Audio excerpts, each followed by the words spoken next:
Alain, propos sur la religion. L'Église contre les fous. La force de l'Église, en tout temps, c'est de remédier à l'agitation d'esprit. Il est hors de doute que dans toutes les crises qu'il peut traverser, un homme agirait sagement en demandant à quelque arbitre impartial de lui dire ce qu'il doit croire et ne pas croire. Car tout est stable dans l'homme, or cet esprit mobile, flottant au vent, comme la longue flamme tricolore sur la mâture. Supposez que le navire amplifie par ses mouvements toutes les vibrations de cette flamme au vent. Voilà l'image des passions. La folie est propre à l'homme, et ce n'est qu'une crise de croyance. Lorsque les plus flottantes idées secouent tout l'animal et le jettent ici et là à corps perdu, selon des jugements précipités, c'est alors que l'on comprend l'utilité d'une discipline intellectuelle quelconque, qui nous forme à ne pas trop croire. Ce fut certainement le rôle de l'Église à un moment. Pour en bien juger, il faut s'habituer à bien penser le degré entre croyance et foi, car les païens n'étaient que croyance sans foi. Nous jugeons mal l'Église parce que nous la comparons à une autre discipline, bien plus stricte, qui résulte de la diffusion des connaissances positives. Mais l'Église, dans son beau temps, représentait le bon sens et l'esprit positif, contre les fous et demi-fous.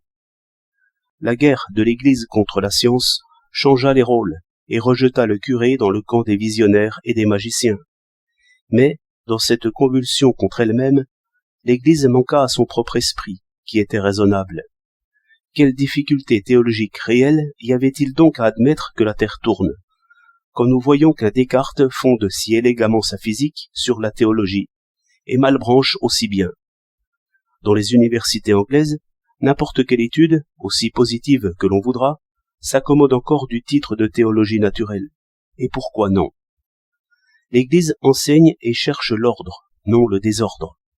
Et son effort véritable, qui lui donna autrefois tant d'autorité, était contre les faux miracles, les magiciens, les nécromanciens, les jeteurs de sorts, contre tous ceux qui affolent et dérèglent l'esprit, un peu fous eux-mêmes, et plus méchants encore que fous, comme sont les fous dans le fond.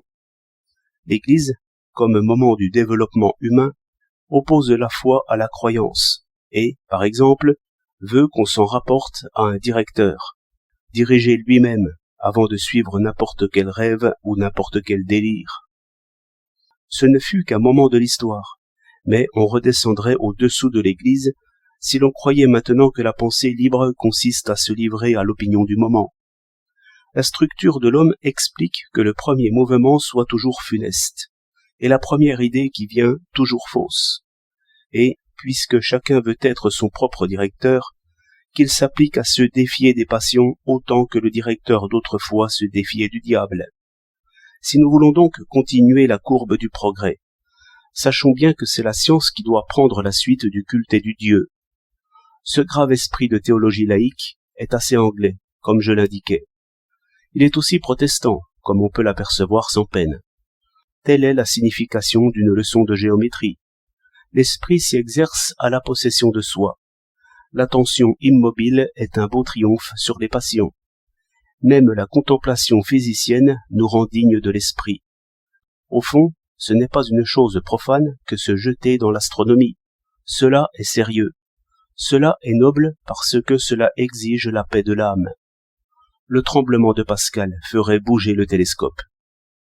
21 mars 1914.